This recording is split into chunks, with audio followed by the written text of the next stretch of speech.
I've been a dissertation coach for over 22 years. And if there was only one thing I could teach you, it would be self-compassion, to develop a stance of care, of warmth, of understanding towards yourself, and that you are inevitably going to experience setbacks, difficulties, self-doubt, procrastination, avoidance, perfectionism, and all kinds of difficulties on your academic journey. That makes you normal. So this week in our co-working community, the Academic Writer Space, where we co-work all week long together, our theme for the week is self-compassion. So here are some things for you to consider. Number one, I highly recommend reading this book, Self-Compassion by Kristin Neff. I would say that this book, we would benefit if it was required reading for human beings. I actually believe that if we taught self-compassion early on in school at a very young age, that our world would actually look different, that human beings would be much kinder and more reverent towards one another and towards life on earth. Self-compassion has incredible power to alter and change the direction of your life and to help you change behavior that isn't working for you. So in our co-working community, one of the things that we talk about all the time is that we are learning how to work in a way that works.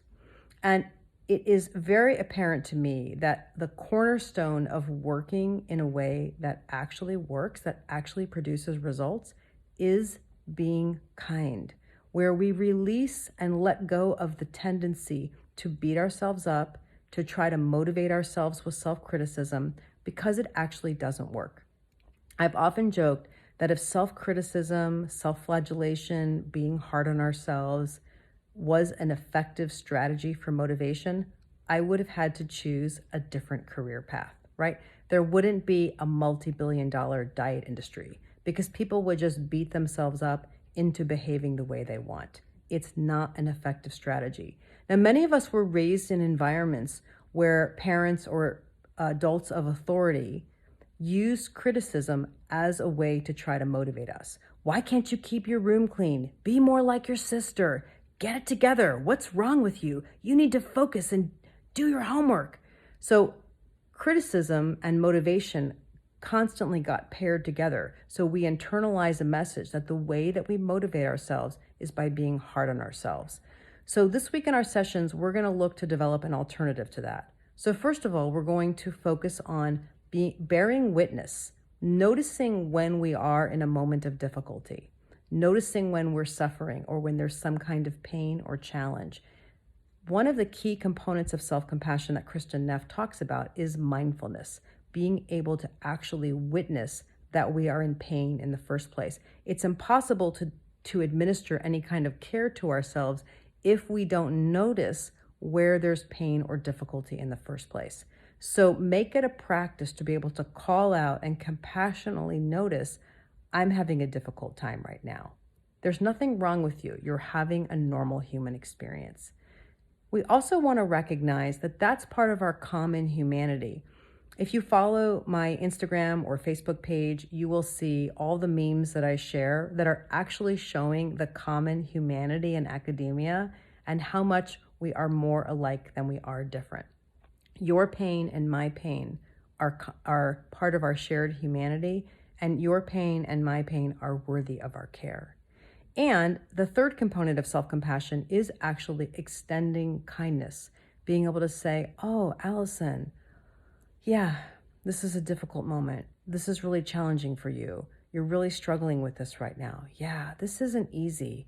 Yeah, okay, you need care. You need attention, you need time, you need support, where you're actually acknowledging that you need something and looking to see how you can actually meet your own needs. Now, self-compassion also can be fierce. It can be about protecting, about setting boundaries. It can be about saying no, where we're actually standing up for ourselves and standing up for what we need so that we can work effectively. So I'm really looking forward to co-working with you. I would say that developing self-compassion is really the cornerstone of our own ability to evolve, to change, and to develop pathways to working in ways that actually work for us, to being able to work effectively on a consistent basis. It is required that we learn to develop a compassionate stance towards ourselves. So if you've never experienced co-working, please come and sign up for a free week in the academic writer space. It is really one of my greatest pleasures to co-work with you. We've had so many people defending dissertations and meeting goals and making progress in the last few weeks. It's been very exciting. So sign up for a free week. We offer 24 2-hour live co-working sessions every single week, and you can attend as many sessions as you like.